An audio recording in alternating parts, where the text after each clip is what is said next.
duam të cilin problemin. Nuk duam të kënaqim njerëzit tani të na shikojnë dhe të bëjmë. Problemi janë në rrugë ligjore tani.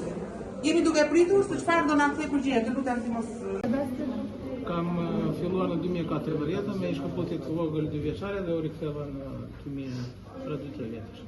Me një vendim të ri tani, që i lypë të zhvendoseni në Tiranë. Mendimi është, në mendimin tim i pa drejt, ndryshojnë të gjitha kushtet e punës, s'kemi marrë asnjë lloj paralajmërimi, asnjë lloj informacioni se si do funksionojë. Transporti, kushtet e punës, është krejt ndryshe nga gjithë. Ne nga sot nesër nuk s'dim ku të vemi, ku do flëm Tiranë, do vemi të vim. Janë të paktën me trafikun aktual janë të paktën 3 orë.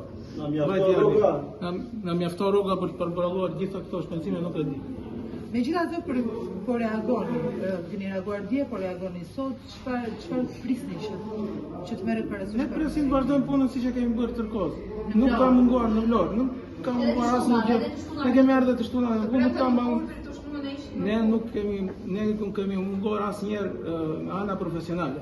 Domethënë, nëse ka një ngërç, nuk është ngërçit e ne. Në asnjë moment nuk ka qenë. Ne kemi qenë ata që kemi punuar dhe deri në orën 2 të natës. E din të gjithë. Problemi nuk qëndron te ne. Jemi shumë rehat me pjesën, jemi në kushtet që kemi të bëjmë të lutem, mos më çizon. Të lutem. Një vit kam punë. Ju të gjithë minimumi keni nga 10 vjet. Po të flasni jurist.